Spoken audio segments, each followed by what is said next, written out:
My guest today, I almost said my host today. Do you want to host today, Todd? You want to I'll take let you do over? that. You're gonna make me do that. I mean, I do that every day. Why can't you take over? I mean, Maybe we're trying to guest help you out host. with your Kickstarter, and you Yeah. you just take. Todd Steinberg, whose Kickstarter Don't Tell My Wife I'm a Cult Leader, um, launches on August 1st, which maybe today, maybe yesterday, maybe tomorrow, depending on when Tyler decides to put this episode up, because we're talking on the Friday before. Uh, how's it going, Todd? Doing great. It's Friday, getting ready for the weekend, doing some traveling, and just finishing up here at work. What's your day job? I own a teddy bear company, so I Uh, design and distribute teddy bears and send them off to mom and pop shops throughout the country. oh, that's very cool. Yeah. Like cool teddy bears or regular teddy bears I would or say regular teddy bears and also other stuffed animals, high school mascots. We also can put a t-shirt on them, okay. decorate the shirt, and so we're just a little bit of everything to everybody. Very, very cool. You want to plug your company or are you like a Oh, private no, thing? I don't. It's wholesale only, but if you need like at least $150 of teddy bears or more, then plushandarush.com would be the place to go. Okay. I just yeah, take advantage of every opportunity to plug Yeah, yourself, you know? I for mean, sure. who knows? I might have a listener that needs $150 worth of teddy bears. Um, for that matter, I mean, I should probably not let my wife listen to this episode. So tell me, give me the front counter pitch. I cop to you already. I'll cop to our listeners, Yeah. and Well, this will be easier. I'm what, two-thirds of the way, three-quarters of the way through, and I'm loving it, but I still cool. want your Well, front counter pitch. what's nice about the title, Don't Tell My Wife I'm a Cult Leader, kind of tells you the premise right there. But it's basically Wait a a minute, cow. hold on a second. Do you mean the character is married? That's right. Yes. I missed that part. Yep. So, Sorry. yeah, no problem. So yes, he's a couch surfer who, and it's the mid '90s. A couch surfer meets an artist on the verge of fame, and basically, it's told through the story of the older version of the main character, Floyd. And we see him; he's surrounded by the authorities, and his butt is on the line, and he wants to tell his side of the story before the stormtroopers come in and take him down. So it takes us all the way back to 1994, and that's where we start, where Floyd is getting kicked out of a house. He meets his future wife, and then we see how he fails upward to glory. And so the I think that what pulls people in is the setting and also the premise altogether there. Right. Uh, talk talk a little bit more about the setting because I agree that the setting was one of the great appeals to me. You were able to place it in a time and place that I grew up, so I got nostalgic for certain things. Okay. For that matter, I always struggle with how to phrase this when people do you do something that shouldn't work but did. Um, like the first time you blatantly repurposed a movie line, I sat there and went to myself, please, dear God, don't let this be a trend and a train wreck. And it was a trend, and it was not a train wreck. You managed to thread the needle so that every time you did it, you made me smile, and go, okay, people who don't get it won't get it. People who get it will smile, and it just is perfect for the story. And that's a really delicate needle to thread. Um, talk to me about like the decision to do that, but like setting this very much in late 80s, early 90s. Yeah, well, that's 94, 95 is, if you look at history, that's when the internet kind of blew up. So it was the end of one day and the beginning of another. And I graduated in 94. So I didn't have cell phones, internet, anything like that. But then the next year in college, it's like, excuse me, computer desk person, how do I get onto the quote unquote internet? And then I had to be guided and double click this icon and okay, now type in HTTP, and all that. So I Right. just thought it was okay, I can put that in there. So uh, in it kind of marks that this is a new day, and then we can take advantage of not just the technological upheaval, but also the 90s nostalgia. Everything from mostly, I would say I'm focusing this one on Pulp Fiction, but then, Yeah, you there's know, definitely the Pulp Fiction, yeah, and of course, the 90s also, but there's a healthy dosage of like John Hughes. yeah, for I sure. feel like there's a little bit of Princess Bride hiding in there. Yeah, exactly. I try my best to put it in there, and so far you've gotten like you're hitting all the targets there. Well, and actually, this literally just occurred to me as we talked. As a teacher now, I get to sometimes notice the things that I mean, I notice way more how much kids haven't changed.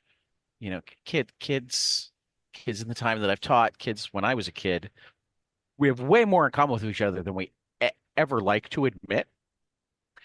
But little things change. And I think one of the little things that has changed is I had forgotten how much when I was in high school, we talked in movie quotes. Hmm. Like tons of us talked in movie quotes, like dropping a movie. I mean, now it's something my wife and I do, but I can't think of any other place in society where I'm used to people just randomly dropping movie quotes. Yeah. And I think it's because we didn't have memes and the internet back then. So the one thing Right. you had in common was the movie you saw. And for me, for everything from like the late 80s to throughout the 90s, not only do I remember the movie I saw, but who I saw it with and where I first saw it and what I had for dinner that night, kind Right. of thing, and how you Right. felt after you saw these movies. Right. So it's one of those things I try to put in there. Yeah, Um, no, again, it just occurred to me how much it's like that subtle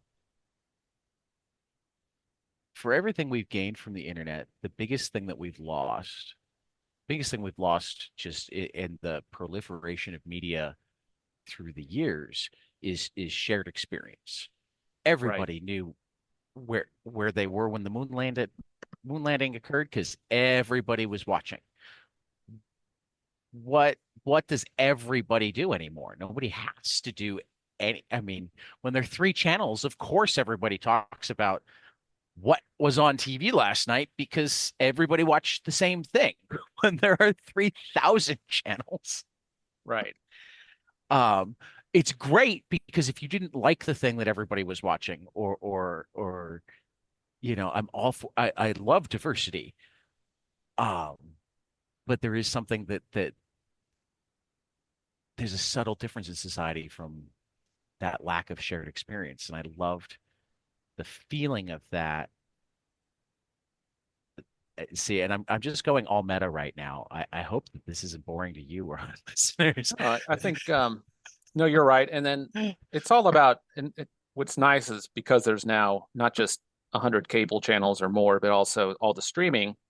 And someone said, "Oh, I saw a really good show on Peacock." Oh, I don't have Peacock. I don't think. Maybe I do. Maybe it's bundled with Hulu or something like that. So Right, it's getting harder to like figure out what to watch. And right. I have two kids at home, so I'm lucky to catch up on all these cool shows. Yeah. So but yeah, like when I was growing up, everybody watched Pulp Fiction. And the nice thing about Tarantino is that he often paid homage to other people. To So I old didn't feel stuff. bad Right, paying homage to him. And right. I didn't just do uh, recreations of his scenes. Like one thing that I really enjoyed where Floyd, our main character, was he was telling a news reporter about something that may have happened. And so he had to make it up on the fly. And so it's implied that he had seen Pulp Fiction and was basically grafting a scene from Pulp Fiction into what he think may have happened. And then the visuals were actually homages to Roy Lichtenstein. I can't Right. remember. And of course, he was a ripoff. He's accused of ripping off other artists too. So Right. I made sure I He's strongly accused of ripping off other artists. Kirby. right. So I didn't feel bad about taking his art and just shot for shot, grafting Pulp Fiction dialogue and action to Roy's uh, visual references. Well, but I mean, I think one of the things that made that work is so often um when you I mean, first of all, the characters are so different than when you were lifting the visuals, it it, it played as a humorous homage. It was almost like, when Simpsons will do a scene out of something, or where it's like, oh, I can tell that this is like the same angle that the guns were held in Pulp Fiction, but oh God, those characters are hilarious versus Travolta and Jackson. And then I noticed another time where it felt like you used the exact lines from the burger eating scene, but it That's was right. like it's such a different scene that it's like, how did you make those lines fit here? Yeah, just I just made it work, and Right. when I know I've the people who've read the book, like, man, where do you get your ideas? And they just love how, like you said, it could go either way. It could be completely dumb and just fall flat on its face. But everyone I showed it to, I was like, hey, does this sound like just a crook? And they're like, no, no, this is really good. It's fresh and new, and no one has really done it like that. So you're in good shape. Um, how to put this? See, I'm gonna try to give this to you as a compliment. When I have to sit back and think of how to ask questions, when I actually kind of regret not putting together questions rather than just working off the cuff like I normally do, um, it's because you've done something different enough that I'm like, how do I frame this? What am I asking? Right. Well, you were Um, asking about, you mentioned the place. Did you actually grow up in Texas and I North did not. Texas? Oh, I did okay. not. I did not. I grew up in Chicagoland. All right.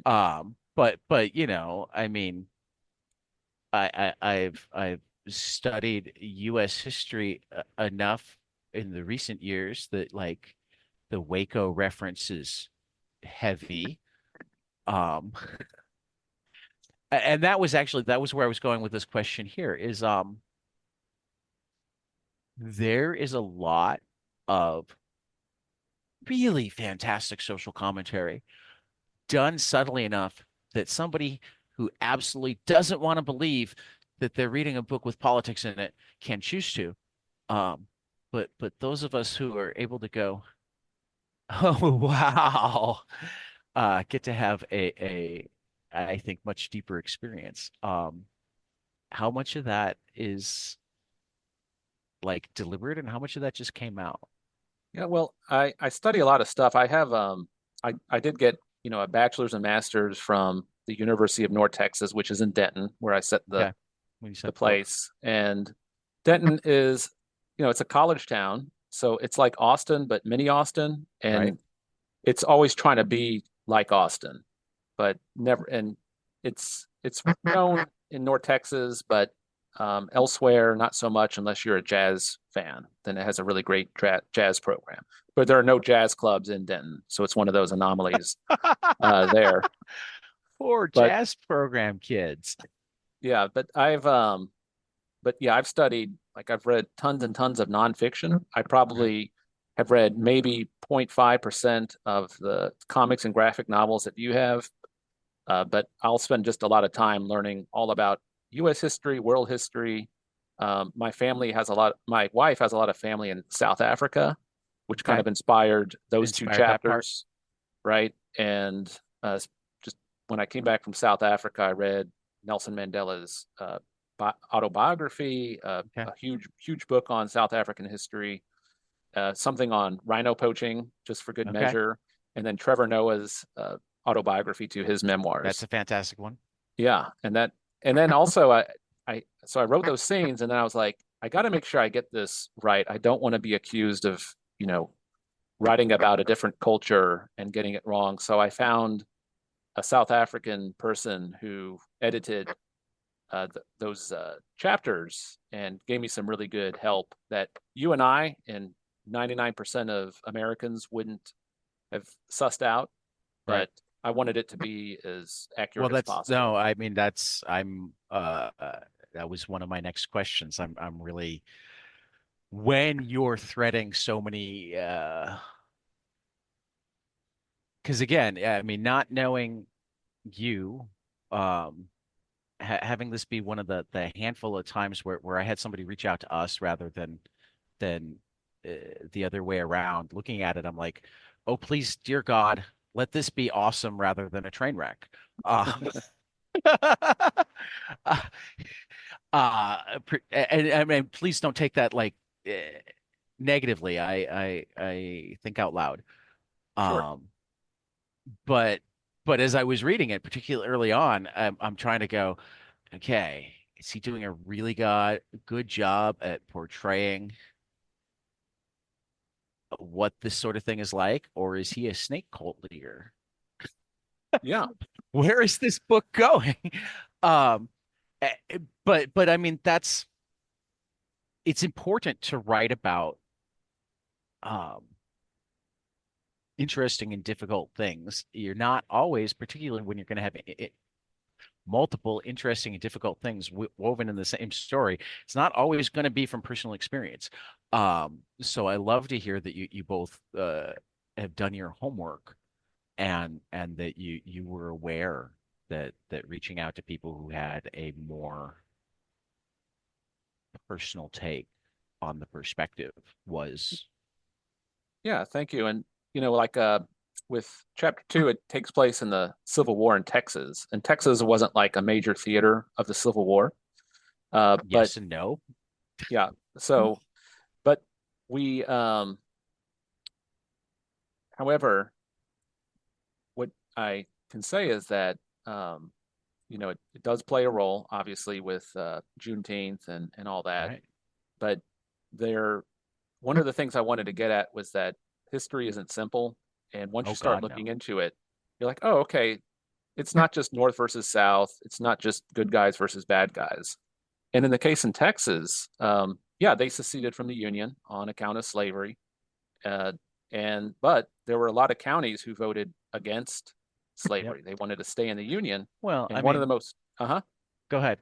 oh, Let you and one of finish. the most prominent people who was an anti-secessionist was Sam Houston, who was the father of Texas. Right. And he was not killed for that. He was exiled to Central Texas. Right. But there were a lot of German colonists who came to Texas before the Civil War, who set up shop in Central Texas, close to Austin, and they were seen as potential threats. So they were going to be rounded up. And so a true story was that a lot of colonists tried to leave and they were killed on their way out. Right. So no one really knows what happened. The survivors Well, obviously I can't mean, speak for what I themselves. always think about with Texas, and I was less aware of that. I was happy to learn that. I'm really happy to learn that it was research, um, though it would fit in with enough of the history that it wouldn't be an inappropriate thing to make up parts of that. But it's even cooler that it's more based in. But Texas is just an interesting thing to begin with because Texas was Mexico, except Mexico banned slavery long before the United States banned slavery. Mm-hmm. And and Mexico was having trouble getting people to go up into Texas. So they allowed people to immigrate into Texas as long as they would become Catholic and not have slaves. That's They, right. they And they could have land, they could settle Texas, they could become Mexicans. And huge numbers of white Southerners immigrated into Texas. They signed the papers that they needed to sign to to say that they were going to be Catholic and not have slaves and once they had their land they started bringing in their slaves and they were Catholic in name only and eventually they split off and then not long after they became part of the United States and there are whole books on how involved the United States government was in all of that. Right. And the workaround was, oh, these aren't slaves. These are just our indentured servants, you see. Right. Our And I had my black rosary indentured right here. servants for life, and their children are also our indentured Yeah. servants, They even the ones not born yet. Um, so yeah, Texas has because yes, because there were obviously also people who moved in good faith. And there were Mexicans already there that were already okay with no slavery. They've always had this weird hodgepodge of ideals. I mean, yeah, Yeah, so I just wanted to incorporate that and then I thought come that up was with a really cool. fictional character Yeah, and also kind of combining that with the idea that women joined armies and they cross-dressed. They didn't see themselves as the opposite sex, but they liked the higher pay. And then yeah. more importantly, they got to keep their money, whereas if they were a woman, they'd have to give it to their husband or to their father if they were unmarried. I But it, mean, yeah, I've been reading this great thing called Project 2025, and they seem to think that that's the right way for things to be. Are we certain that they didn't have it right back then? yeah. So in this case, I turned it into a revenge story, He which did again, really well turning it into a revenge story. so and so a little But bit it was of another moment where I was scared because initially when you had uh, who was telling the story? Was it Floyd that was telling the story? no, it was the it was the lady. She was No, but I telling, thought I thought there was somebody saying that essentially it was there was a line about essentially it was women. Oh, there was one line that was like the it became to me hilarious, but it was like the right wing take on what it would be. And it was another one of those points where I'm like, please, please, please let this be dark humor. yeah, You you'll keep have talking as I look for the okay, yeah, page. you'll have to jog my memory there. Um, I'm not sure what it could be. So yeah, I turned that into a revenge story, but then tied it in. It's like, okay, what does this have to do with anything? Like my editor was like reading it and saying, okay, where is this going? Oh, now I get it. And then tie it in back to Floyd and his factory that he bought. And then that launches him into fame a little bit later on. Right. That's right, because he found the story in um he found the story in the factory. That's right. Yeah, he found a cookbook and had it translated. Right. And then that's when they realized that And that's when we decide that um the beer cheese and s'mores were also the invention of Texans rather than what is a rather nice than the touch. Swiss. Yeah. Right. Yeah, I take a lot of liberties as well, just for fun. Um, The fun, I mean, again, and I'm not finding the line. Maybe I imagined it. I could have sworn that Floyd just had the wrong take on it at one point, but a very Floyd take. Like oh well. yeah, Floyd is an interesting character because he will roll with his. I'm not certain that he truly believes in anything, or at least in the 8 chapters that I've read. right. Um, That's the idea is kind of like with Better Call Saul, you know that he'll eventually become a lawyer because we right, all saw Breaking Bad.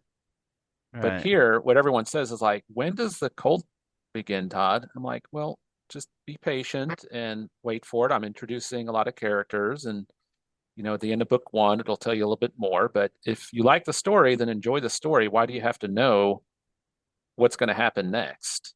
If Oh, you're I mean, I, liking it. I I can totally see the cult coming, even though I haven't actually seen the cult yet.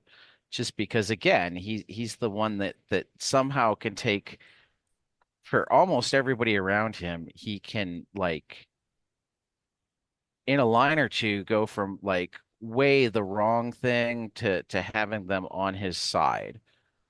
Um, Yeah, I try to do that where he kind of he says the wrong thing and he has an out, and then the person. So I used to bartend, and you'd have people come in and ask me all of these questions about sports, and my answer was always, I don't know, what do you think?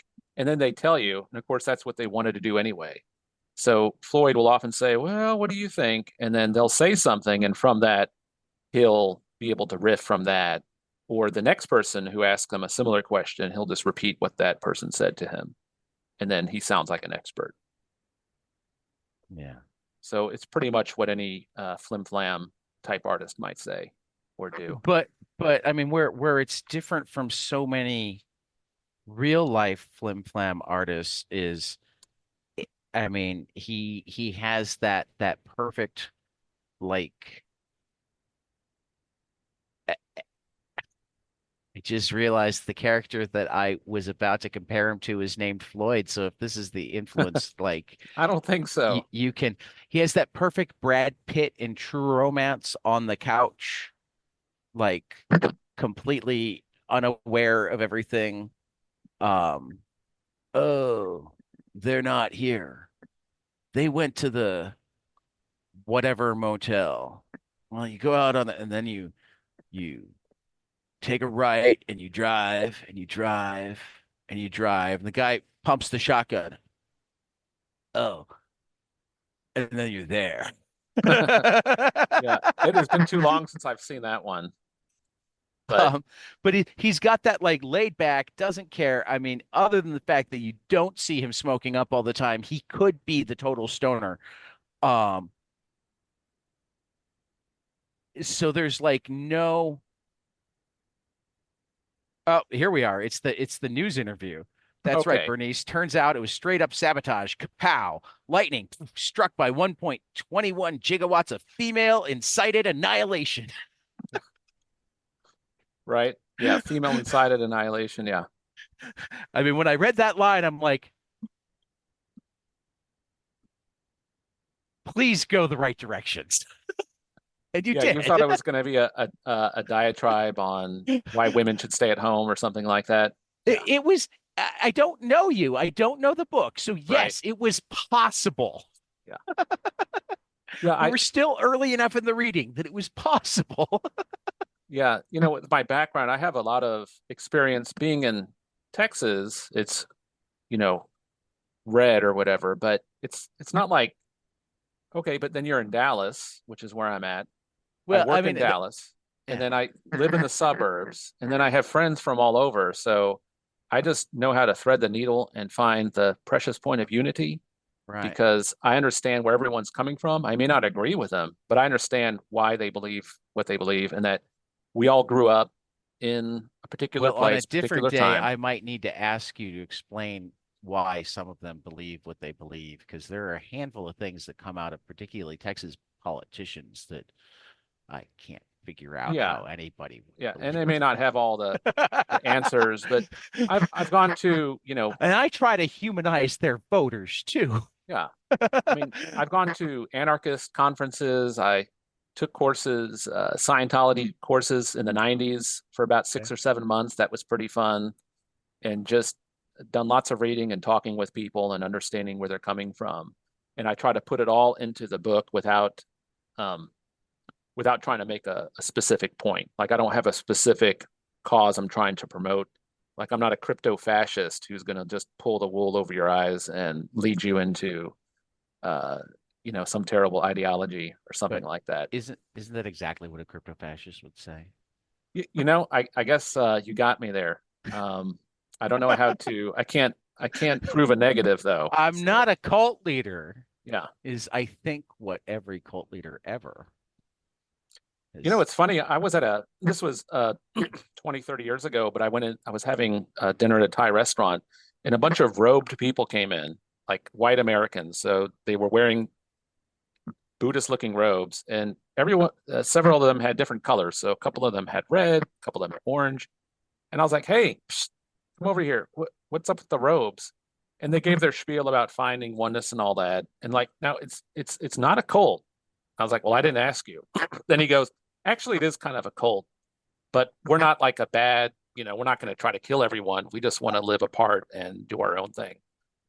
I was like, all right, well, at least you admit it. That's, part of it and all that.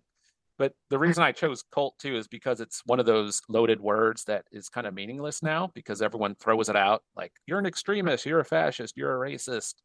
And after a while, it loses its meaning, but no one would actually describe themselves as a thing. It's always an accusation, and the person's like, no, no, no, I'm not any of those things. So I'm kind of having fun with the language there as But well. to a certain extent, and this is just another one of those things that what does it say when one side of the aisle will throw out you're a horrible liberal or mostly socialist, and the people they're saying it to will go, uh-huh, yeah. Yeah, And the other side will go, you're a fascist. I'm not a fascist. I just believe in blah blah blah blah blah. right. Yeah, I'm not a commie or something like that. Yeah. So Um, I found that those conversations really go nowhere quick.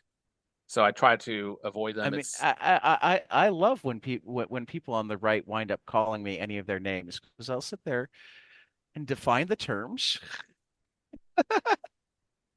and go, well, no, I'm not quite a communist because, but yeah. I can And see where you're coming from. no one's a label, no one's like everyone has unique views. Right. And uh, if it was so cut and dry, communism would have spawned out of anarchism, and you wouldn't have had, The cat has appeared. anarcho-capitalist come out of libertarianism. So everyone just kind of um, splits and splits. But at the end of the day, I think, if you want to say there's a they out there, the they is getting the United States to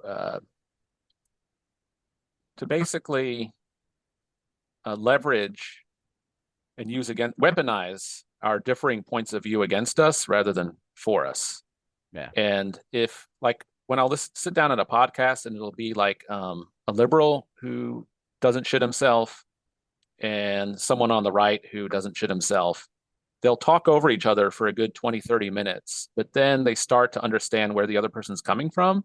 And after 2 or 3 hours of the podcast, they seem to almost come up with an idea that both of them would like. But the problem is that both of those people aren't politicians. And so they don't have a whole party apparatus to convince. They can just kind of agree as commentators or as thought leaders that, oh, okay, we can kind of work here or what have you. But it's few and far between, but I think better days are ahead of us. I tend to agree with you. Yeah. Because, you grew up in Chicagoland, and uh, I'm politically independent, but I'm also a Baha'i. I'm sure you've heard of the Baha'i faith if you grew up Oh, in I have a good Chicagoland. friend who's Baha'i. Yeah. So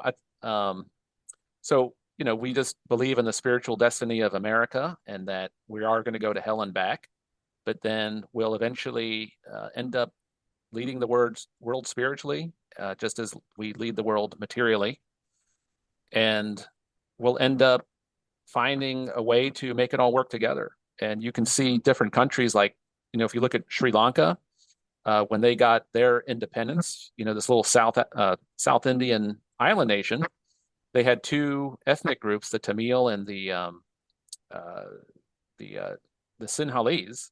The Sinhalese are Buddhist and the Tamil are Hindu, and they speak different languages. And the Sinhalese were higher up in the government. They had better jobs, better economic output, but they all got together. They all worked. They all understood that not everyone is going to do the same things.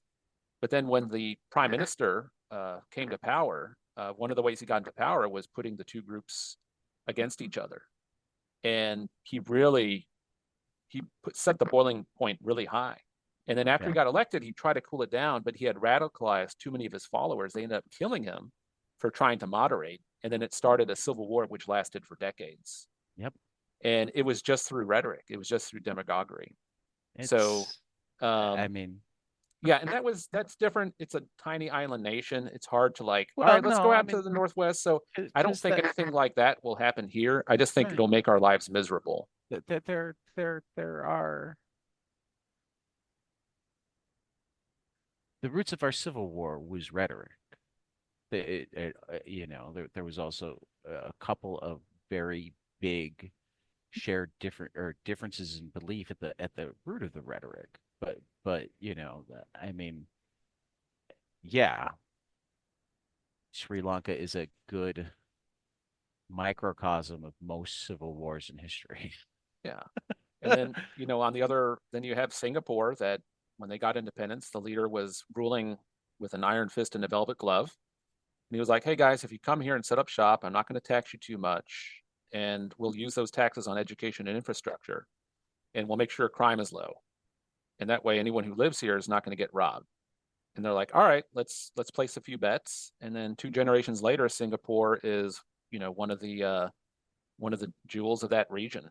You know, it has certain problems, of course, just like any other country, but I do believe good leadership can affect really good changes Yeah. in a country or land or anything like that. So all of that is in Don't Tell My Wife I'm a Cult Leader, but not in a way you'd be able to identify it. What I try to do is if there's anything poignant in there that has to do with today's contemporary miasma, I just kind of hide it in there and also put out Joke a lot about of it. different points of view as well. Yeah. Yeah, yeah. So I'm gonna pivot now Yeah, to one of my required questions for any first time guests, which is it's kind of a dual.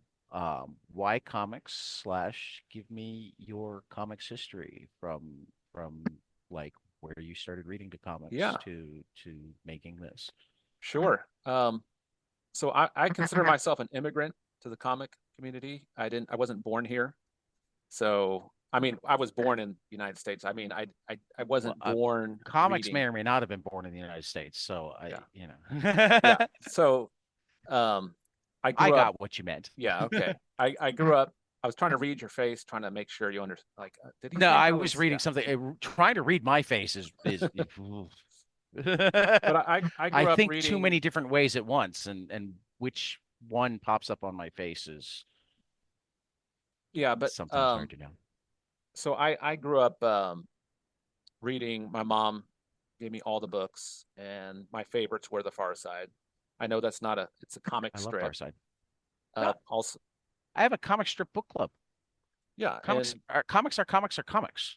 yeah, and Calvin and Hobbes. But I really didn't read any. I did not get into Batman and all the Marvel DC type of stuff. I never Right. really got into that, and I was more like once you had serialized TV shows, that sort of became my jam. And I really liked the idea of having a high concept, something that was not like I love Golden Girls, but if you watch too many in a row, you go crazy because they're all this it's exact same thing. It's like you're trapped in this Okay. time Okay. loop. I haven't quite gone crazy. I don't think my wife is crazy. She has made me watch too many in a row, but I do get what you're saying. Yeah. I love So you, it's Kelly. same setup. They're in the kitchen. Hi, Rose. Hi, Dorothy. Where's Blanche? She's on a date. Oh, okay. And then it's the same thing. Let's have cheesecake. That's how they end it. But shows like The Sopranos and Breaking Bad and The Wire, all I was like, okay, I want to do something like that. And so I came up with this idea. Wouldn't it be great a cult so secret if even his own wife didn't know about it? Right. That's how secretive it was. And I thought it was just a silly idea, but then I just in my mind added to it. And I was like, all right, I'm going to do an animated series. And so I got with my buddy of mine who lives, breathes, and makes comics, and I was like, "All right, let's do an animated series. Let's do a sitcom. I mean, a pilot. Let's do a pilot." So we actually spent 3 or 4 years, and we put together a pilot back in 2011, and we premiered it at a theater here in Dallas. And there was a guy there who was the co-creator of Jimmy Neutron Boy Genius, Keith Alcorn. That was a hit show on Nickelodeon for a while. And he's like, yeah, if it's, halfway decent, let's run with it. So he liked it. I did a joint partnership with him and a guy in LA, a manager. and we tried to sell it. And I was able to pitch it to Fred Seibert, who is the executive producer of Adventure Time. Remember that show? Okay. Yep. And we pitched it over Zoom just like this, or I think it was on whatever Microsoft's thing is. I Right. can't remember the name of it now. And he clapped. He was like, "Great, let's roll." So tell me, where are you at, and tell me about yourselves. I was like, once it became aware that we were in Dallas, we had families, we had jobs, and that we weren't willing to move to LA or New York and work for peanuts for several years until we cut our chops, You then mean that that was a deal breaker for him? I am shocked. yeah. So it kind of Shocked it to went discover that south. there's gambling in this establishment. Yeah. So that went south, and Everything's my agent, he was like, "Well, that's probably going to be, because you're a couple of nobodies, the best you could probably do is like get it optioned, like you would if you were a Stephen King author, and someone else will then write the pilot and do all that." I was like, "Well, I don't want that per se. Like, I want to be able to run with this." And he's like, "All right, well, we'll keep trying." And that kind of died down, and then me and the partner were like, "How about this? Let's do a graphic novel." And it'll be infinitely easier than making an animated series or an animated short or 26-minute long pilot. And then I was like, now it's been a now few, you're in danger territory with some friends of mine, but okay, keep going. yeah. So, right. I can speak to both now that I've completed a book and completed um, a an actual pilot. I can tell you the difference between the two. But we were like, okay, we're a little bit older now. Let's reboot this thing and set it in the 90s because that's back when we thought we were at least cool, and we wouldn't have to like try to keep up with whatever's cool anymore. And then the other shoe dropped and was like, how about we have a middle-aged guy tell the story from the setting of the 90s? And I was like, all right. And then about a year later, he quit. And then I was stranded, and that was fine because I had a newborn. And then I created 3 children's books and then made stuffed animals with it and just focused on my day job. And then in the interim, the same person who did the children's books, she's in the Philippines, and we became good friends. And she used to work on Disney stuff. She was a Disney animator, and she's like, "Hey, can we? I'm not. It's hard to find work. Can we do Cult Leader?" I was like, all right, let's give it a shot." And then it just ended up working. And we really got to start it on the graphic novel during COVID. Not because Okay. COVID forced us down, but it just happened to be during COVID. And so we got it off Well, the ground. plenty of people had extra time then. Yeah. Had, so that's when we did it. And then throughout the years, again, trying to catch up. There's no way you can catch up. Like, when I listen to your podcasts and you're talking about just way obtuse things, way out far left field for me. It's like I can tell you that I read it, and maybe if I'm really good, I can remember who wrote it, and I can tell you if I liked it or not. But I'm not going to be able to tell you where the artist, where they came, what they had lunch the day before, whatever you do. I So, don't manage to pull that off very often either. so But I thank just you. read, understanding comics, making comics. Those are two really good starting points. Yeah, and then the future of comics, which wasn't as good. I mean, it wasn't as No. useful, but it was still interesting. Yeah. And just started reading the classics like I have on the wall here.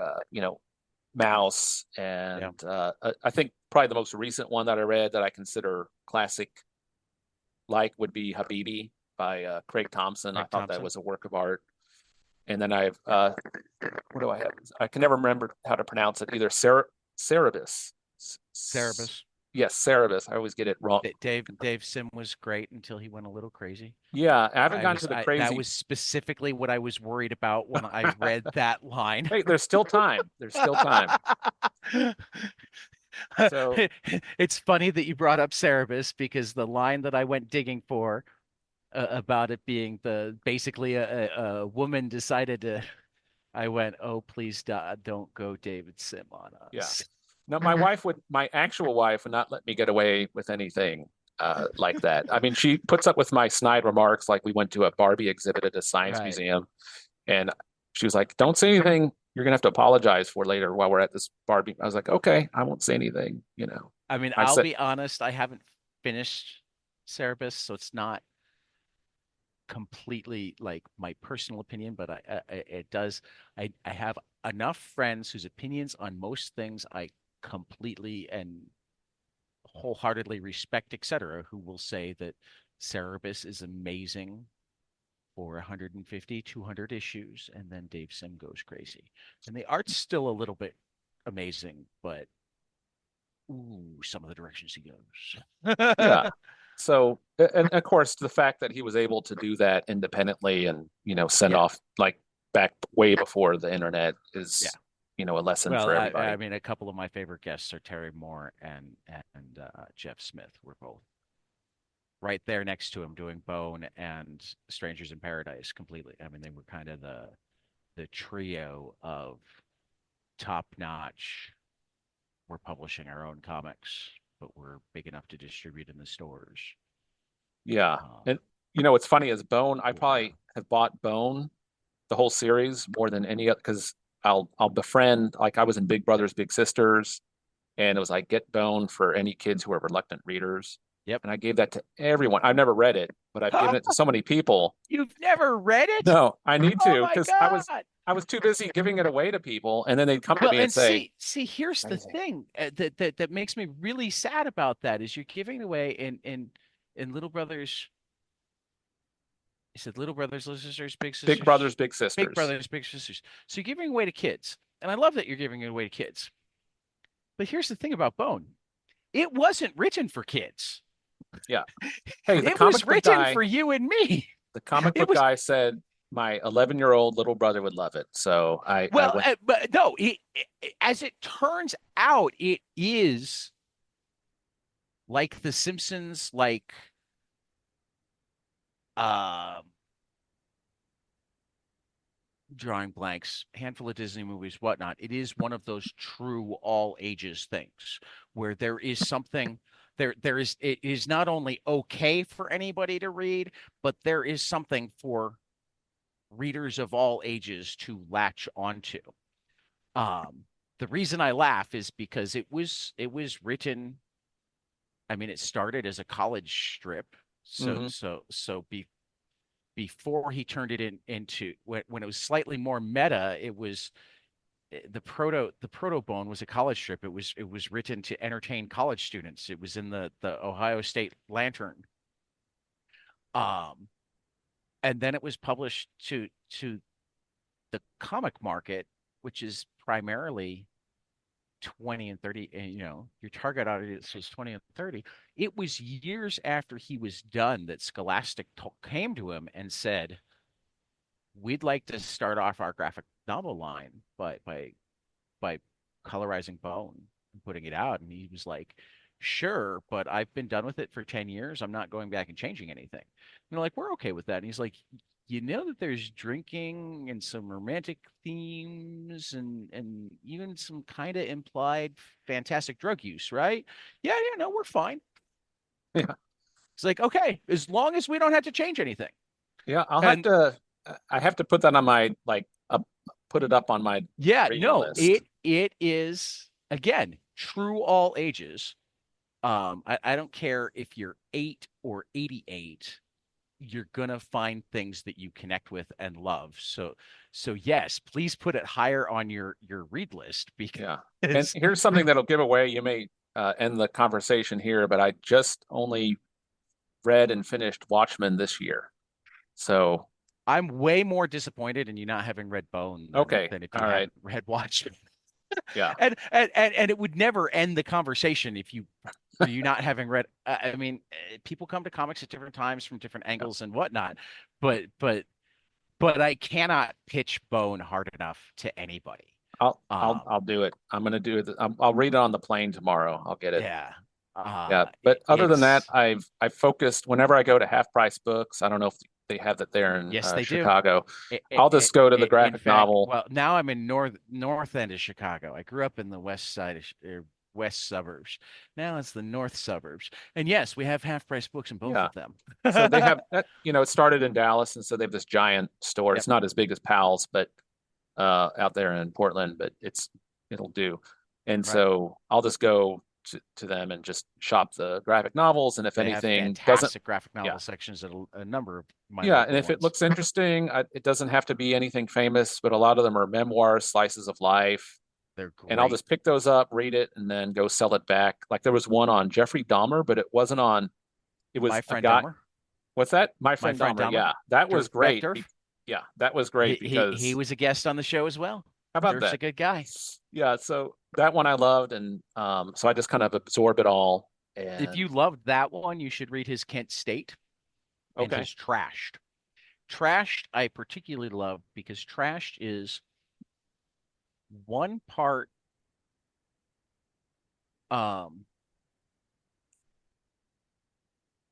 what was fictionalized memoir. So he was actually a small town garbage man, so he's using that, but some of the other stuff they get up to is fictionalized.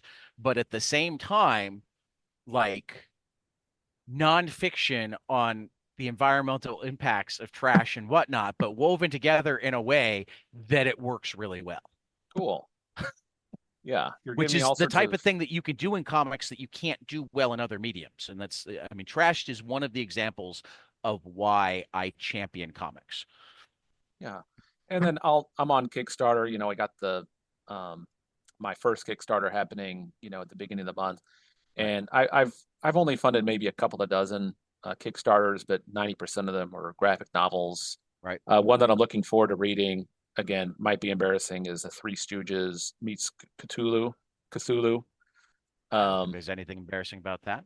yeah. So I have the Three Stooges up on my wall there. I kind of grew up Cool. with them. And there is a little bit of Three Stooges underneath the underbelly. I can explain that, where I want if to you watch the say, Three Stooges, it's all yeah, it's Mo. I don't know if you can see Mo on the video there. Let me tilt my camera here. now I can. There we go. Mo, Larry, Curly. So, um, what makes, like Mo is sort of seen as the bully, but then you have to ask yourself, where would Larry and Curly be without him? And they would be in a worse space. So Mo is their protector, even though you and I might point to him and say you should be a little bit nicer to him. But maybe that's exactly the type of person Larry and Curly need in their life. Right. And so Floyd may not be the perfect guy, but he's the perfect guy for the people that come into his orbit. And you'll see all of these characters develop and become better, whether or not Floyd tries to make them better or not. So Now, that's about as philosophical as I'm going to get with the Three Stooges there. I haven't read a ton of them because I'm not as deep of a Three Stooges fan. But I It, just dropped a link for you. American Mythology has actually been putting yeah, out I think that's where Three I got the book. Stooges, I think that's Three where Stooges it's comics coming for from. for Yeah. quite some time. No, they definitely did the Thulu. I see that as one of their recent releases. I have the Three Stooges play ball myself because I'm a baseball nut, and anytime comics and baseball cross, I must purchase. Um, but yeah, so you have lots of Three Stooges comics out there if you want them. Some of them are direct Yeah. adaptations of old.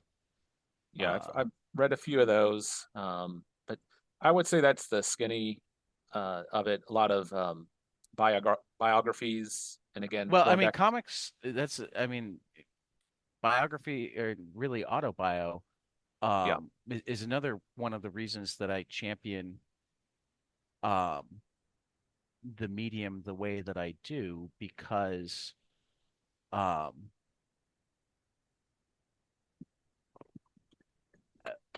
comics are not only a fantastic medium for autobi or to tell a personal story to begin with, but I can't think of any medium where we get so many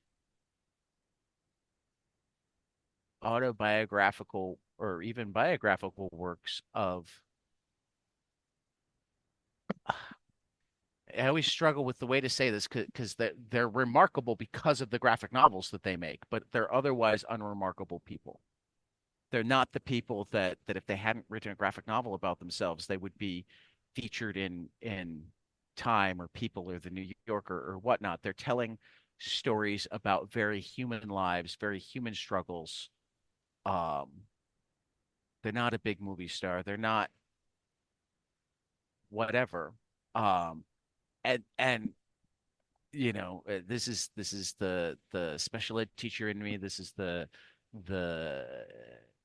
30 years of therapy in me. It can be so valuable to be able to read something that you can see yourself in and just know that you're not alone. Yeah, I think that would be another reason why I'm choosing this. Like, I can write whatever. That's one of my talents, explaining stuff. I was um, public speaking teacher for a while in college and all that, and I can wing really good, speeches and intros and whatnot. And people have, oh, you should maybe write a book about spiritual principles or how you weave all of these different things that really shouldn't meet, like you have a way to weave it all together. And I don't know if you saw, but like one of my friends, he's also a Baha'i, is Rainn Wilson, who's, was Dwight Schrute for a while. I met his dad while on pilgrimage in Israel, like back in 2007. And I had a treatment for my pilot. Don't tell my wife I'm a cult leader. And we struck up a conversation and I gave it to him. And then he gave it to Rainn. And Rainn wrote back and said, hey, my dad gave me your treatment. I got to say one thing. I don't like cartoons. I don't like The Simpsons. I don't like Family Guy. And I don't like this. But not because it's a cartoon per se, but he didn't like the idea that it was hung on a premise kind of thing. But then he said, if you ever come down to LA, I'll show you down to the office studios. So I took him up on that offer. I go to LA all the time, and he ended up putting me to work on Soul Pancake, which was a website, and he published a book called Soul Pancake, and it was more of an activity book, and a book that makes you think, but done in a way where it made spirituality cool to talk about again. And then he wrote his memoirs, The Bassoon King, and then he just did one last year called Soul Boom, which was Soul Pancake on steroids. And that's another cool book. But even then, he's like texting me, emailing me, along with others, saying, please get the word out. It's very hard to sell books, even though I have a million, X subscribers and I can get on TV. It's just hard to do that. And then you have to hope that the publisher actually delivers the books to the bookstores when I'm talking about it and all that. So I was like, all right, chances are I'm going to write this thing. I'm doing it for me. And my mindset, as I've been working on this for a number of years, is I think of myself as the guy in his basement who is putting together a train set. And he just loves the train set. He thinks it's cool. He's adding the little trees, the cows, and the new engines, and the bridges, and all that. And he's doing it for him. And anyone who comes down there can be like, oh wow, this is great. But I'm not dependent on other people enjoying or loving it. I'm doing it for me. Of course, I want people to read it and like it and enjoy it and share and getting feedback. And I have gotten, feedback outside my, orbit of friends and family, people who don't know me and who read everything that's been published so far. And they're like, yeah. And one guy, like, I have a website and I have the floppies published to chapter 9, and the current printer screwed up the chapter 10. But he actually emailed me out of the blue, hey, when are the other 2 chapters coming out? I was like, wow, this guy's actually like had a thought. I'm going to email this guy because I need to know when the rest of his book's coming out. And I said, hey, I got good news. August 1st, the whole shebang will be for sale. So There you go. it's pretty exciting, and we'll see what happens. And unlike other Kickstarter people, it's not like I was a former DC guy or a former Marvel guy. I'm striking out on my own, or I was That's successful in, pretty common on yeah, Kickstarter, actually. yeah, or I was, I was successful in this other medium. Now I'm trying Right, this. I don't right, have but a few dozen email subscribers. right. And who knows how many of them actually engage with the material, or who knows when the last time they read it. So I'm hoping that I can get a lot of folks on day one who will make that buy, and then praying to the algorithm gods that um, Kickstarter will pump it up and also do some advertising. Like I've been paying a lot of attention to the advertising, and that's what I do here at work. And I think I can pull it off, and we'll just see what happens, and then go around tabling. My first table will be in Denton, which Okay. is very appropriate in Yes. September. So Cool, I'm cool. planning to make that my big splash.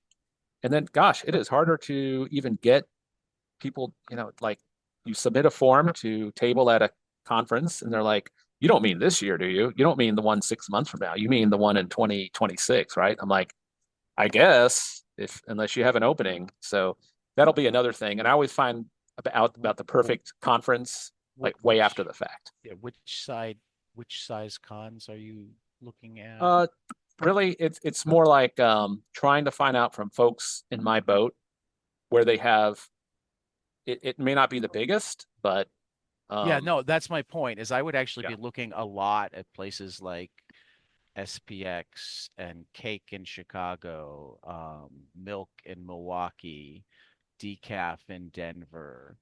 Um, Yeah, I think you'd fit in with the indie underground. I mean, indie underground can go big, but then you're often having to pay more for a table and compete with more people to get them. yeah.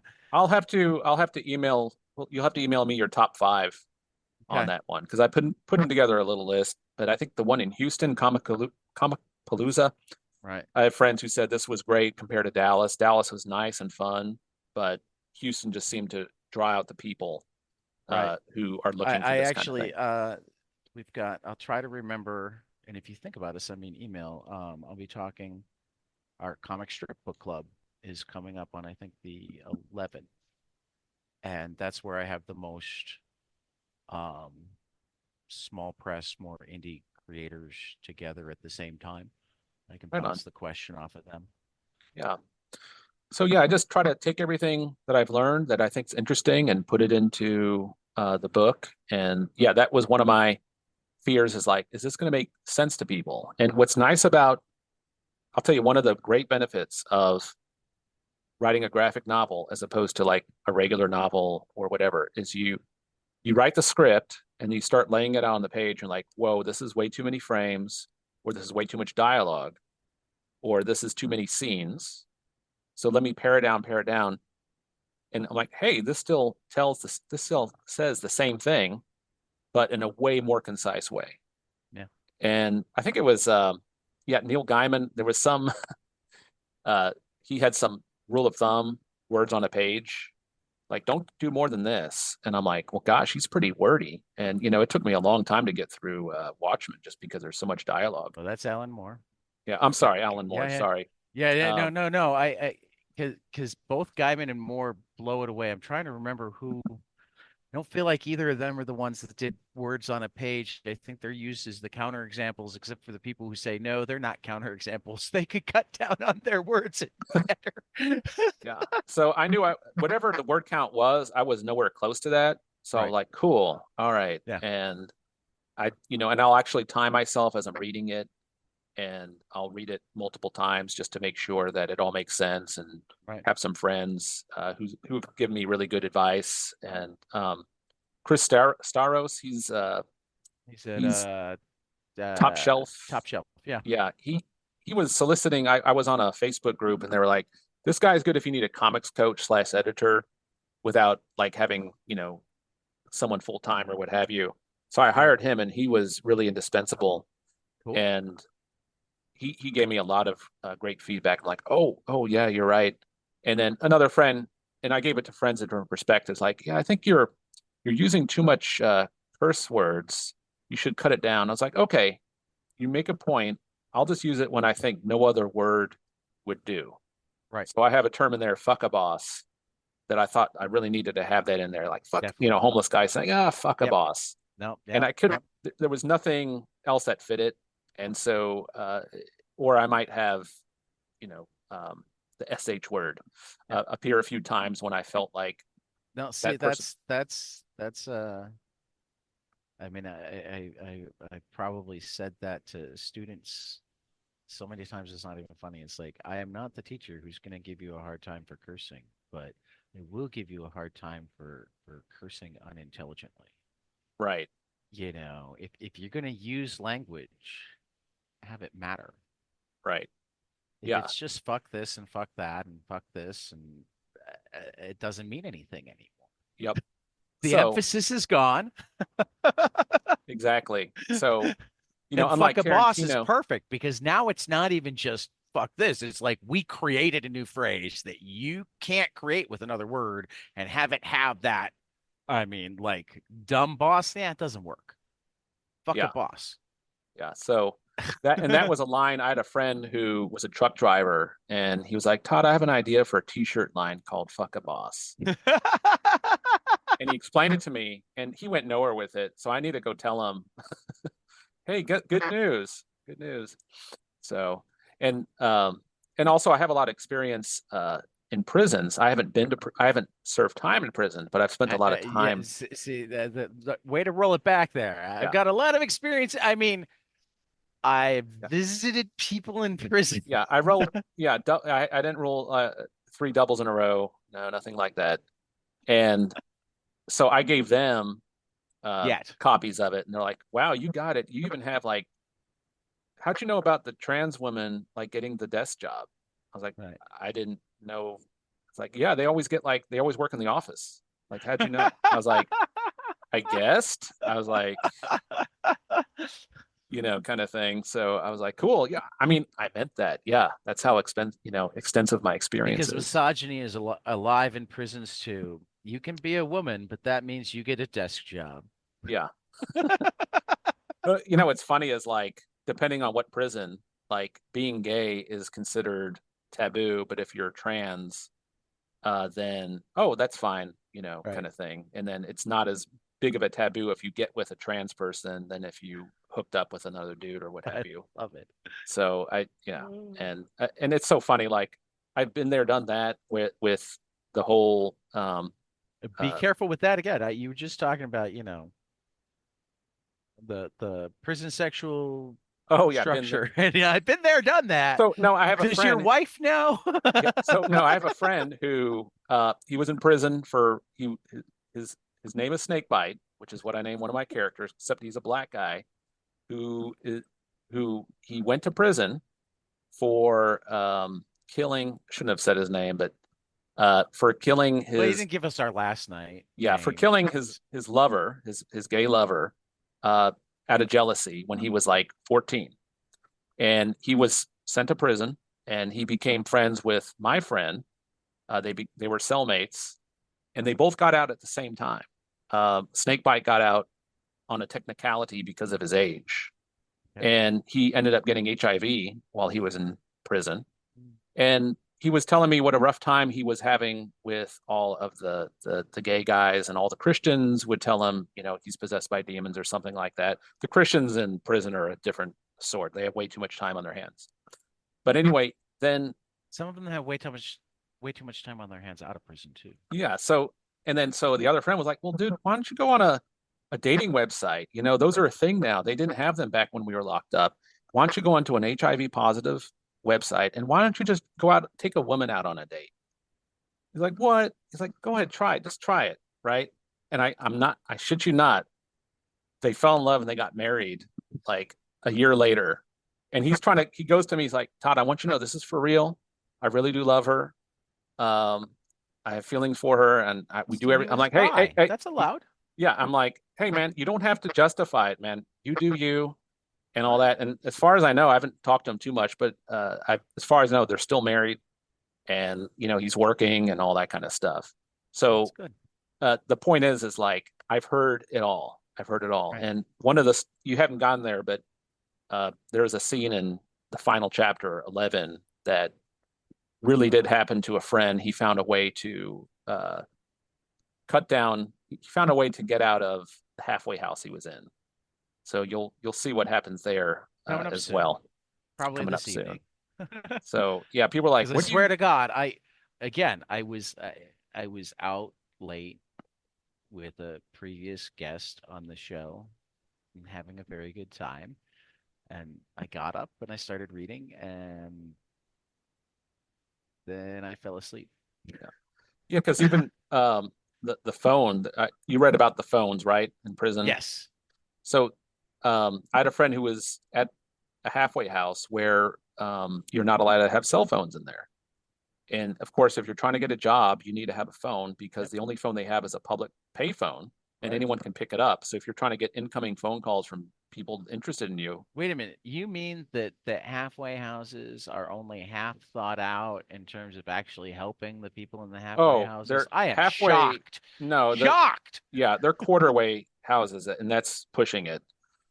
So he found a way where he would leave for the day and they would give him a sack lunch and it would have a bologna sandwich. And he bought himself a phone and stuck it in there in cellophane. And that's what he would do every day. He would go in and out with his hidden phone. And I was like, hey, man, phony baloney, you get it? And he didn't think that I was love it. funny. I love it. But I found a way to like make that work, not just, but in a whole scheme where, Alrighty. yeah, Alrighty. So last question, my sure. favorite question. You seem to be new enough to comics that I'm going to completely allow you to take it to other mediums, but I always like it best if you come up with a comic. Tell me something that you love that not enough other people around you have heard of or read or watched, and you want them to because you want more people to talk about it. I would say you can find it in comics form, but I would say read more on early American history. I think it would be good for everyone. And a good starting point would be Frederick Douglass's biography called Frederick Douglass, American Prophet. And Well, see, this is there is this is there is a graphic novel about him, and that was good too.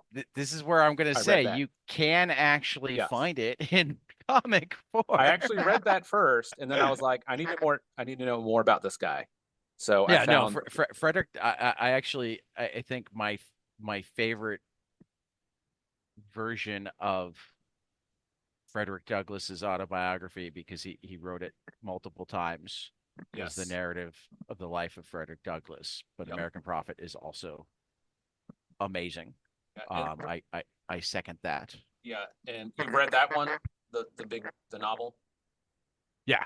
the actual novel. So what I really liked about it was how um, like after George Floyd, a lot of people like, what can I do as a white person and all this stuff, and should I be, ashamed of my history?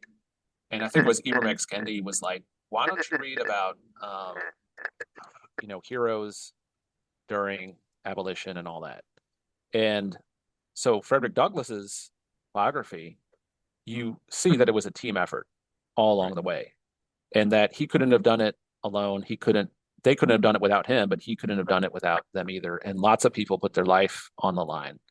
And gosh, I'm trying to think of his mentor. A couple of Um, them. I'm trying to drawing think, a he had blank right now. Read the book. three names, but he was quite the radical, and just seeing how Frederick Douglass, let me see, Frederick Douglass's mentor. It was William Lloyd Garrison. Yes. And William Lloyd Garrison, like he believed in women's rights, women should vote, blacks should vote, and to hell with the United States of America because the Constitution is a poison pill. It allowed for this, and we should just preach abolition without any regard to the United States. And Frederick Douglass went along with that, and he was not. They were not popular even in the North, even among people who were abolitionists, because like, whoa, whoa, whoa, you're kind of, and they didn't even have the word for anarchist really back then, but you're Right. kind of being anarchical. Then Frederick Douglass found a guy who's like, wait, wait, wait, Frederick, the Constitution is actually an anti-slavery document, but it is not applied to everyone. It's about freedom. And he wrote, what is Fourth of July to the black man? Right. And he said, hey, the actual Constitution, Bill of Rights, all that stuff is actually great. I just wish it would apply to us. And And this is then, also where I remind people of Article 5 and the Ninth Amendment, where, the Constitution is very explicit about, hey, we don't have everything yet. Please add to and or change. yeah. So all of a sudden, then it became like, hey, Now we can flip it. Instead of us being anti-American for preaching abolition, the ones who want slavery, they're the anti-Americans. Right. And that's when it took off. And that's when the sea change. And then Harriet Beecher Stowe, her novel went worldwide. She Right. even had an audience with Queen Victoria, who wept over it. And give credit to Queen Victoria for, ending the slave trade, worldwide under her watch, and, sacrificing blood and treasure, and also practicing universalism, which was like not heard of at the time, where she was Right. actually she was able to sympathize with lowly people Right. in a former colony. So you really see how America changed. And really, I consider Frederick Douglass to be, founding father 2.0, along with several others. And Absolutely. then piggybacking off that, and I mentioned him in the book too, is um, oh great, um, uh, Booker T. Washington. Yes. Booker T. Washington, because he was another old school dude who probably the America would be a lot different had he not died of kidney failure when in his 50s. Because him and W.E.B. Du Bois were, even though people said they fought, even when W.E.B. Du Bois was under self-exile in Ghana toward in the end of his life, he lived, I think, into his 80s. He was like, no, no, no, we're not against each other at all. That's not true. He wrote one nasty essay about um, Booker T. Washington once, and then I think his mom or his aunt said, don't ever say anything about that man like that ever again, Mr. Du Bois. And then he didn't, right? Right. So I think there's a lot to be learned from those people, and you can probably find yourself. We may not be all John Brown and go out in a blaze of glory and become a martyr, but we can definitely find a way to play our part to affect more racial equality in the United States. And that's one of the themes that you'll see in the book as well, like how we're able to all come together. Because I do have like a teenage runaway who came from what was obviously a false Jewish uh, background, and then you have a white Cajun who grew up in a black town. You have an ex-con, that the Cajun is the ex-con, and then of course you have the South African who fled uh, political violence, and then you'll find out that Smed, Floyd's right-hand man, has American Indian heritage, and how that's going to come into play. So I'm trying to show the diversity of the United States without necessarily showing different colors, because at the end of the day, there's way more.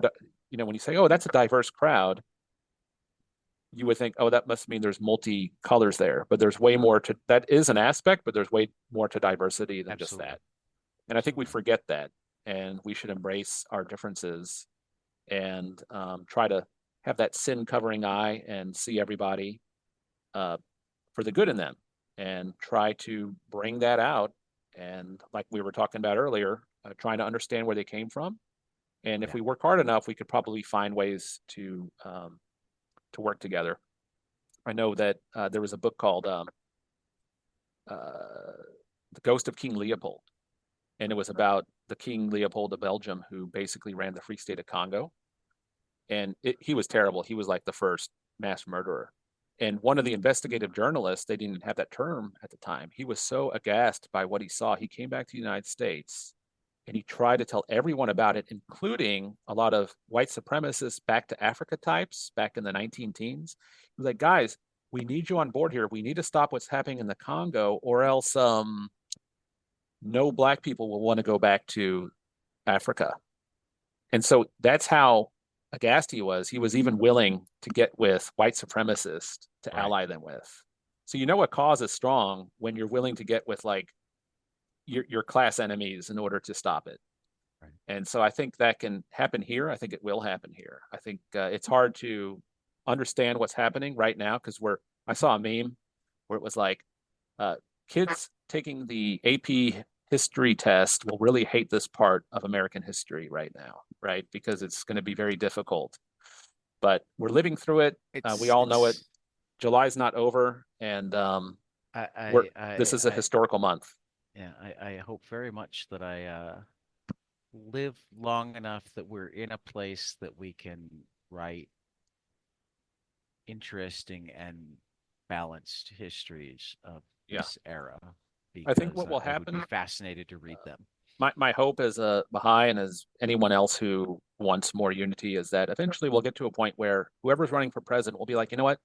These two guys are really, they have great pedigree, they have great skills, they're very trustworthy. Any one of them will be a great leader for our country. That's phase one. Phase two will be where the burden of being a leader will become so difficult that we'll be begging people to do the job, and they will do the job as a duty, but then they'll want to go back to what they were doing as soon as possible. Because that's one thing we lack here are politicians without ambition. And it'd be great to get to a point where we have unambitious leaders who do their job because it's a duty to their country or to their land or what have you. The closest thing I There's think a we have, debate to be had on whether we completely lack yeah, politicians without ambition, but we have certainly made it harder to be a politician without right. ambition. And fortunately, I mean, there are some real structural issues to it. yeah, and people kind of laugh at that, say it's too Pollyannish, but the status quo of utter brinkmanship, do you think that's going to deliver us into the promised land? At best, you're going to have 51% win and tell the other 49% to pound sand until 4 or 8 years later. It's like, okay, now it's our turn to do that. And look at China between the Han and the Manchu. They went back and forth for over 100 years. Like, it's our turn to cut off your hair and make you work in the salt mines. And like, okay, you just wait. And then 20 years later, haha, how you like it now, huh? And So, this is where I have to push back a little bit and say, in my lifetime, one party goes ha ha and goes punishing, and the other party doesn't. The other party will point out, but that um, nobody ran on prosecuting Donald Trump. They found evidence that he needed to be prosecuted, whereas his entire campaign was on the idea that he was going to prosecute Hillary Clinton. right. You know, Yeah. um, Bill Clinton was impeached on trumped up charges that they couldn't come up with anything, so they ran with a blowjob. But but suddenly when there's real evidence, then oh no, this is beyond what we can do. I have I would love to be an independent, but I have a problem with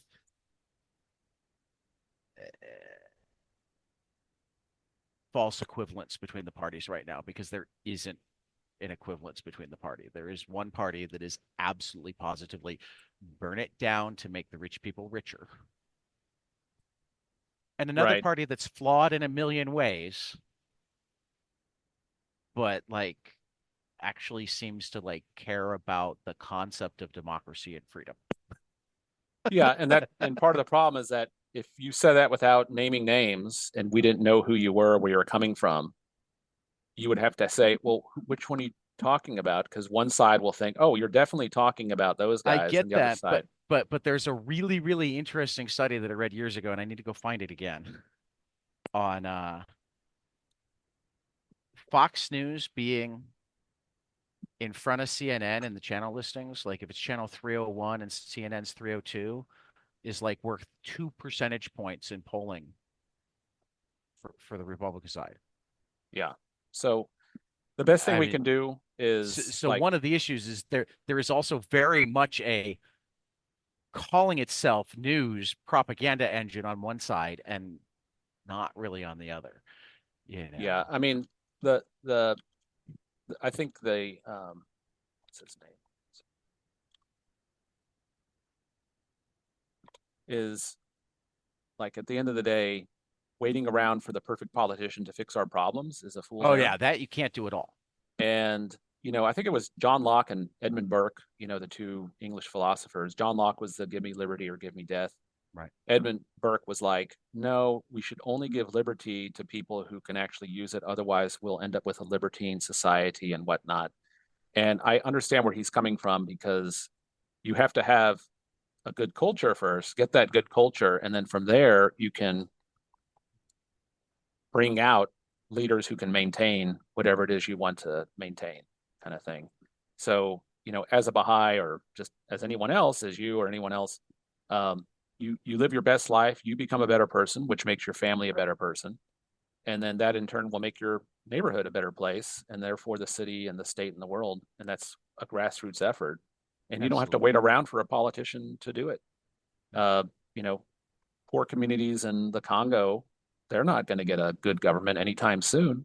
But you can find pockets within the Congo where they just got their village or their group of villages to work well and no one's starving, whether it's in South Africa or anywhere else. So we can do the same here in the States. Uh, the rest of the, country may be going to hell and all that, but you can still make your neighborhood a peaceful Well, place. You can but make but your this home a this is peaceful another place. place where I just have to push back, and Sure. I don't want to go completely down this rabbit hole, particularly because overall we're wrapping up, but Yeah, there's certain promises I make myself. no problem. Um, I challenge you to find the part of the country that's going to hell. That's a Republican narrative. Well, I I guess mean, when I they say say you hell, live in Dallas. right, They say all blue cities are going to hell. Dallas is a blue city. Is it going to hell? right. Well, when I say hell, I just meant like the average person who has lost their purpose and feels hopeless. No, I Uh, understand that, yeah, but I mean, there is a ton of evidence out there that everybody thinks my life's actually doing well and better, but the country is going to hell. right. There's a massive disconnect between what we think everybody else is going through and what we're going through. And that's a problem because then we vote to try to help people that we're not actually voting to help because they're not having the problems that we think they're having. Yeah. And I guess what I would say to that is that um, there are parts where your your potential for a prosperous future, and I don't just mean materially, but Right. uh, might be bleak. And there was a book by Coleman Hughes. He's a black progressive, and it was called The End of Racial Politics. And it was a pretty big book, but his main thing, this would be the most progressive thing, is that we need to pour a lot more money into education.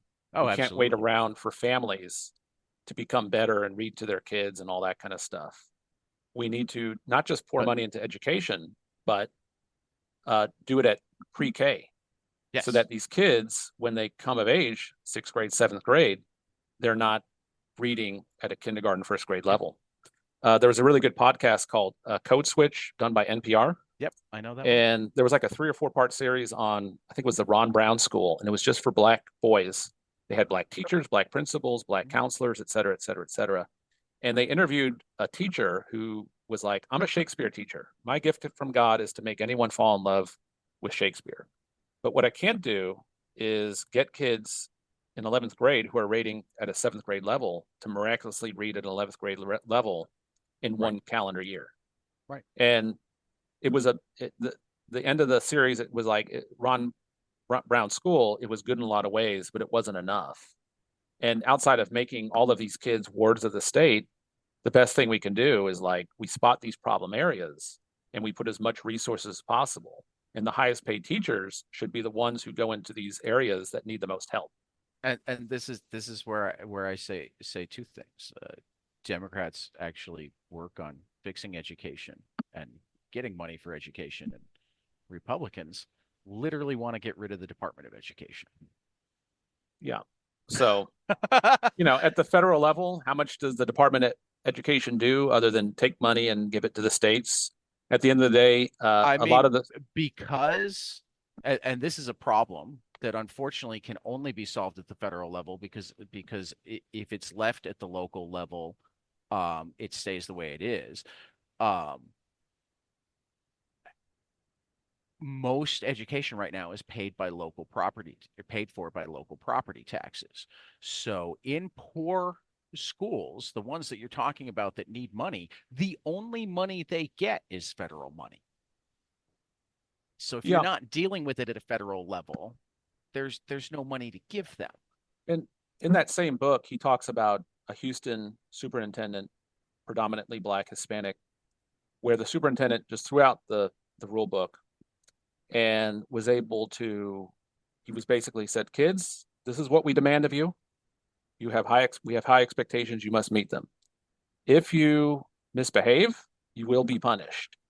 And and then there was a few teaching things. It's like, stop doing that teaching, do this teaching. But within a very short period of time, 2 or 3 years, all the scores went up. And you would think, oh, this is great. But the school administrators are like, wait a second, you're not doing what we told you to do.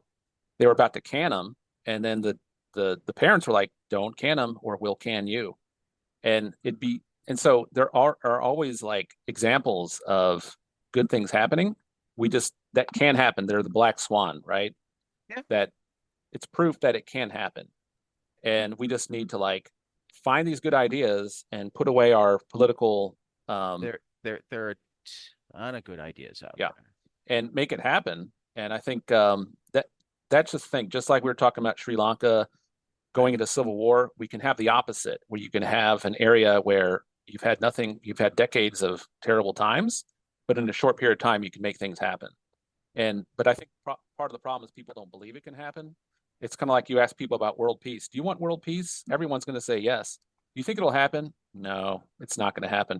Well, how can you bring about world peace if you can't even, to use the word, visualize world peace? Right. So we need to visualize better schools, more unity, and then you'll start finding opportunities where you might actually make that happen.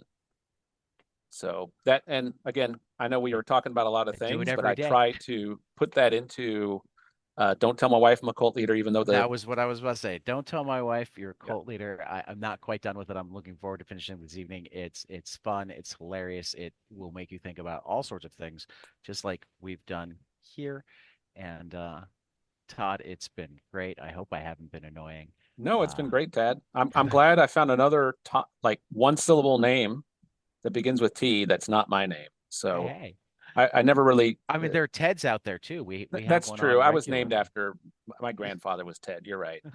So I stand corrected once again. There are three TD. So I mean, why aren't there Tids and Tudes? Because I mean, I can think of why. I can think of why. Yeah. So we need to have like, S tier for, like Ted, then Tad and Todd at the bottom, that kind of thing. Ty might be up there.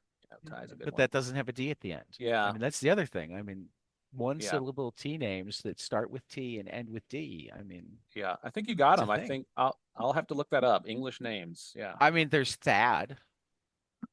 Yeah. Thad. Yeah.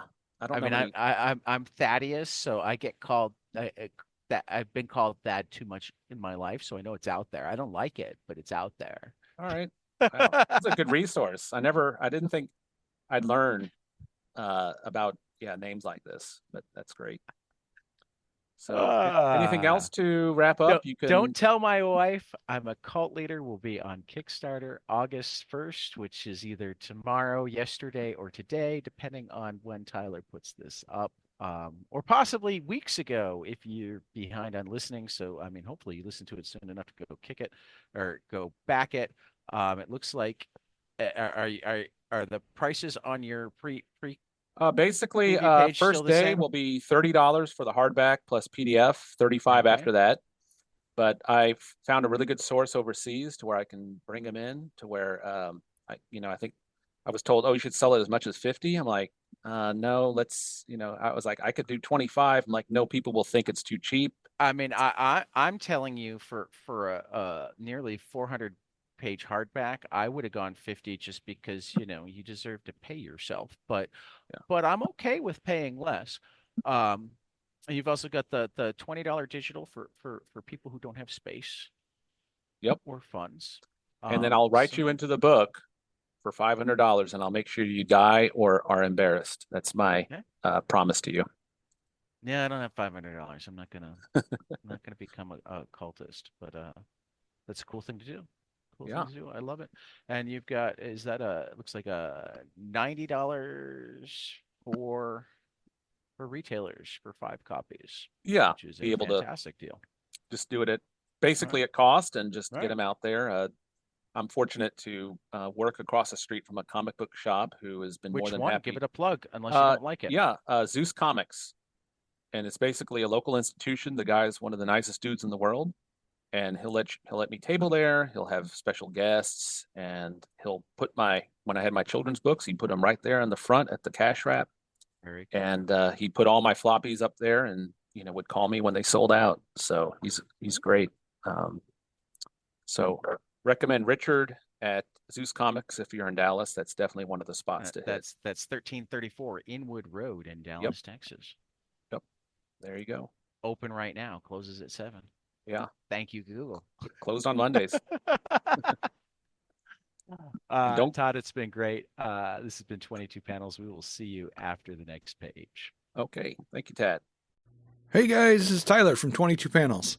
I'm here to tell you all about our Patreon.